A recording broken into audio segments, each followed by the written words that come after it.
today. Thank you for staying with us right here on CNA938.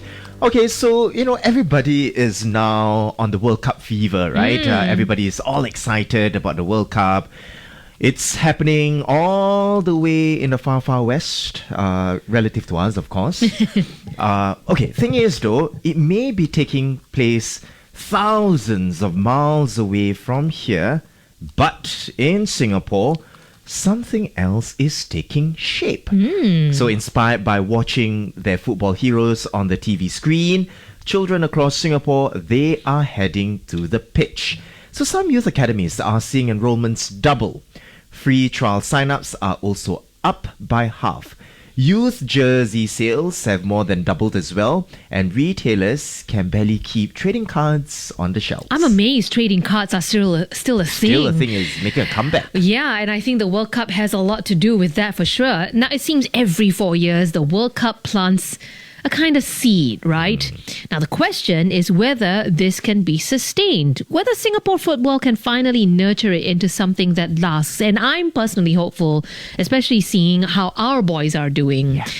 Let's talk about this now with Paul Adamberry, chairman at GungHo FC Celtic Soccer Academy. We want to know what he's seeing on the ground and what this moment could mean for the sport's future in Singapore. Paul, good of you to join us. Perfect person to talk about this with. So let's take a look at the signups at your academy. It's up 50%, more parents signing their children up for free football trials, and eventual enrollment from these trials, meaning the conversion rates, are up by 80%. That's a whopping number. What was your first reaction when you saw the surge, and what do you put it down to? I mean, did you expect this? Good morning, Andrea. Good morning, Haryanto. We're delighted, but not surprised. At Celtic Soccer Academy Singapore, we're in an FAS-accredited academy that's partnered with Celtic FC Glasgow. We've seen a noticeable increase in inquiries, free trial registrations, and new players joining our programs over the last 6 to 8 weeks.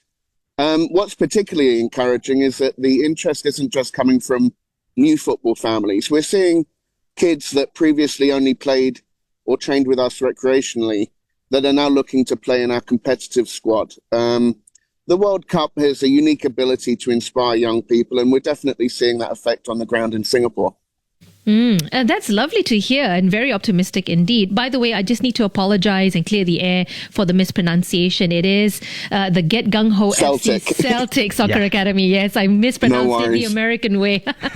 Okay, so Paul, you are on the ground with these children every day, right? How would you describe the energy, the attitude they're bringing to training? I mean, what are they excited about? Oh, the energy's been absolutely fantastic. At our weekly training sessions, children are arriving, talking about the matches they've been watching, discussing their favourite players, and trying to recreate skills and celebrations that they've seen during the tournament on TV. There's a real buzz around football at the moment. The players are asking more questions, showing greater enthusiasm during training, and many are spending additional time practicing outside of the sessions. As a coaching team, that's exactly what we want to see. So what does this how are you tweaking your training programs first and foremost to ride on the World Cup fever? Are you having World Cup themed matches, tournaments, mini tournaments of your own? Anything that's World Cup themed that, these kids tend to look forward to, and even the adults, I dare say? Yes, we're incorporating more World Cup inspired activities into the sessions. That includes mini tournaments, country-based teams when the kids play against each other, World Cup challenge matches, and skill stations inspired by some of the tournament's biggest stars. We're also using examples from World Cup matches to teach teamwork, decision-making, resilience, and overall game intelligence. It helps children connect what they're watching on TV with what they're learning on the pitch training. So, Paul, every 4 years, right, we see this spike in interest. I think not only for the players, or people who go, even for football fans. Yeah, suddenly I'm talking about offsides and how many goals and scores and stuff. Yeah. Correct. And then after that, it fades. So what are you doing differently this time, to make sure the children who sign up in June, they are still on the pitch next January and beyond? Yeah. Well, the key is turning inspiration into participation. The World Cup creates the excitement, but it's the experience children have afterwards that determines whether they stay involved. At Celtic Soccer Academy Singapore, we focus on creating a fun, supportive environment where children can develop confidence, build friendships potentially outside of their school group, and improve their football skills. We also provide clear pathways from recreational football into more competitive opportunities for those that want to progress further.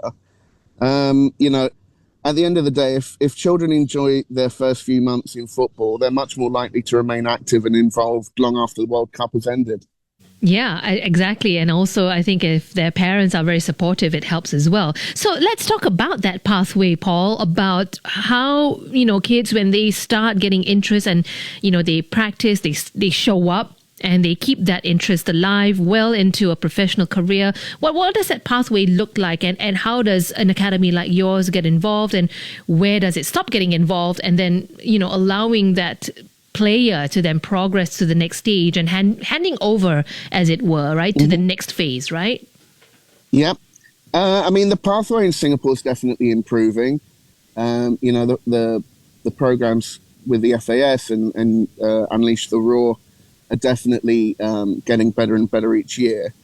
A child can begin in a grassroots academy like our own, and then progress into competitive youth football, such as the Singapore Youth League, which we were one of the inaugural clubs to get involved with. Move through their school team, club football, potentially enter the National Development Centre system if they're recognised, and eventually pursue opportunities at the professional level. At Celtic Singapore, as an FAS-accredited academy that's partnered with Celtic FC, we've seen many players progress from recreational football into competitive environments once they've discovered a passion for the game.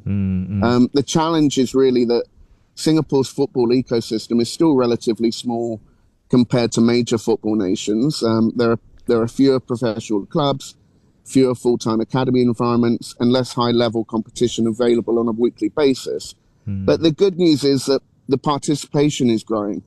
More kids are playing football, which means that a larger talent pool is available. And that's ultimately how stronger football nations are built. Paul, a sudden surge of demand is a double-edged sword, right? You would need more coaches, more pitch time, more equipment. How are you managing that pressure? And is there a risk that, perhaps chasing numbers may come at the cost of the development exercise? Well, as an FAS-accredited academy, maintaining our coaching quality is our top priority. As the participation grows, especially during the surge of the World Cup, we have to ensure appropriate coach-to-player ratios. As you mentioned, also sufficient pitch space and enough qualified coaches to deliver a positive experience for each child. That obviously equates to expanding coaching resources, opening additional training groups where we require that, and carefully managing schedules. The growth is exciting, but it has to be sustainable. In the coming months, we look at adding 2 additional pitches to our roster, an MOE school pitch and an international school pitch. So that'll obviously be very useful. And our coaching team, works alongside the Celtic FC Academy coaches that we bring out from Glasgow. They get a lot of professional development with them. It's an excellent opportunity for Singapore coaches to gain that exposure to a professional club and a Champions League side. So we're doing all that we can to support the staff, support the kids, and sustain the growth. I'm just curious. So you talked about, getting those coaches from Glasgow to teach and impart their knowledge to Singapore coaches. Yeah.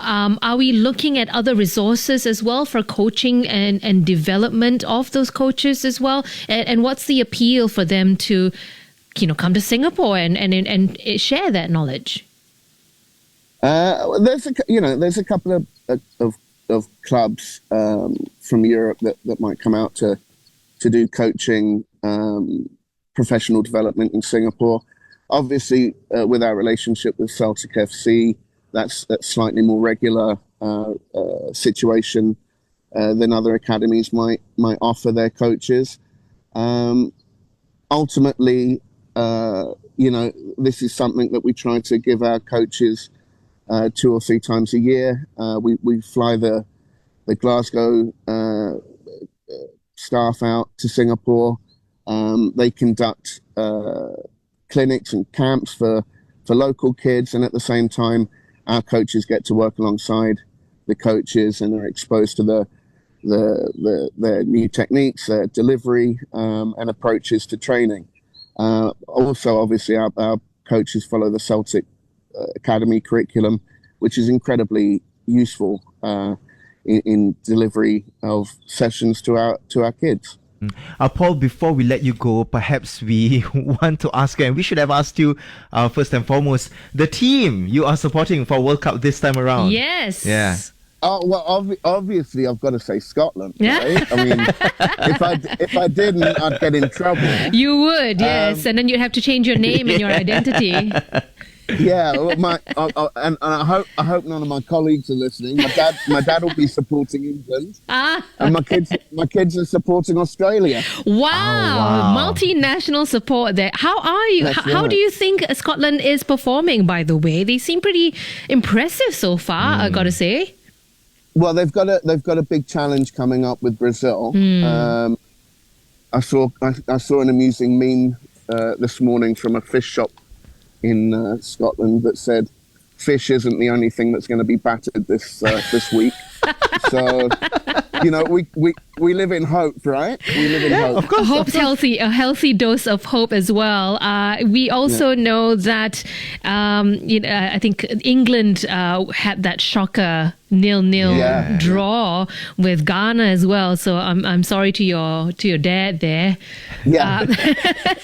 But I think your son is in for a treat. Australia is also proving quite strong, but we'll see how it all pans out. It's been an absolute joy talking with you, Paul. All the very best over there at the academy, and here's hoping that we'll see an even stronger Singapore team by the end of all of this.